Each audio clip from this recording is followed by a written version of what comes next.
میں چیئرمین شبیر شفقت national Christian party آپ سب کی توجہ بیٹی آرزو راجہ کی طرف منتقل کروانا چاہتا ہوں، جسے 13 تاریخ سے اغوا کیا گیا، اور ہم یہ نہیں کہتے کہ اس بچی کو جی وہ نابالغ ہے تو یہ ہے، ہم یہ کہتے ہیں کہ آپ یہ مجھے بتائیں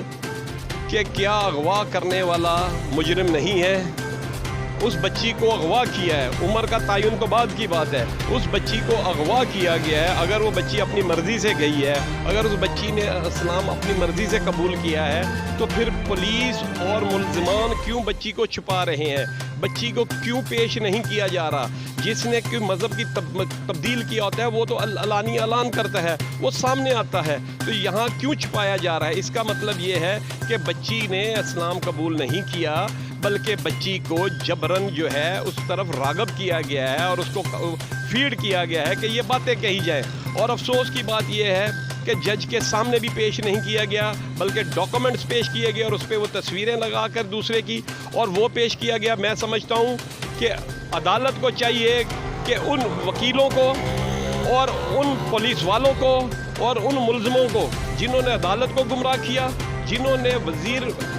شیلا رضا کو گمراہ کیا، جنہوں نے دیگر اداروں کو گمراہ کیا، ان کے خلاف کارروائی ہونی چاہیے۔ اور میں اپنی قوم کی بہادر بہن غزالہ شفیق کو، نوئل اجاز کو اور موزن جان کو اور دیگر جو اس وقت کام کر رہے ہیں، خاص طور سے میں ایم پی اے نوید اینتھنی صاحب کا بھی مشکور ہوں، جو آج ایک دفعہ پہلی بار یہ ہوا ہے کہ ایک ایم پی اے جو ہے اپنی عوام کے ساتھ کھڑا ہوا ہے، اور میں سمجھتا ہوں کہ یہ بہت غیرت اور دلیری کی بات ہے، اور خدا کا ہم شکر کرتے ہیں کہ ہمارا ایم پی اے جو ہے شانہ بشانہ جو ہے اس مسئلے کے ساتھ کھڑا ہوا ہے اور قوم کی بیٹی کو بازیاب کرانے کے لیے دن رات کوشش کر رہا ہے۔ اور میں سمجھتا ہوں کہ یہ ہمارے لیے بہت بڑی بات ہے کہ اس مصیبت میں قوم اکٹھی ہو گئی ہے، اور میں حکومت کو، عدلیہ کو، اداروں کو، پولیس کو اور حکمرانوں کو بتانا چاہتا ہوں کہ کل آپ نے عوام کا جوش دیکھ لیا،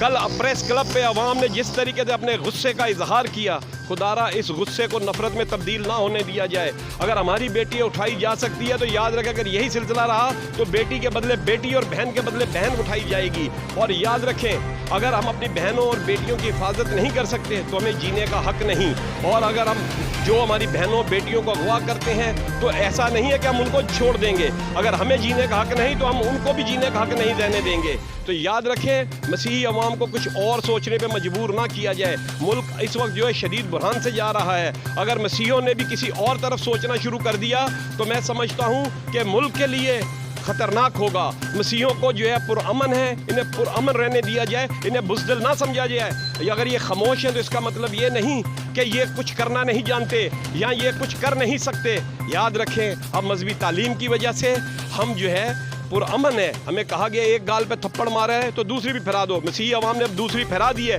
تیسری کا ذکر نہیں ہے۔ اور اب آپ لوگ تیار ہو جائیں، اگر آئندہ سے اگر ایسے اقدامات کیے اور بچی کو بازیاب نہ کرایا گیا اور اداروں نے اور پولیس نے اور دیگر اگر لوگوں نے اگر اس میں اگر پھر غلط بیانی کی اور بچی کو ماں باپ کے حوالے نہ کیا تو یاد رکھیں پھر مسیحی عوام نے تو 1% بھی مسیحی عوام ابھی نہیں نکلی۔ پھر ہم اپنے مذہبی رہنماؤں کو، ہمارے M N A's M P A's پوری دنیا میں جائیں گے اور اس ظلم کے اوپر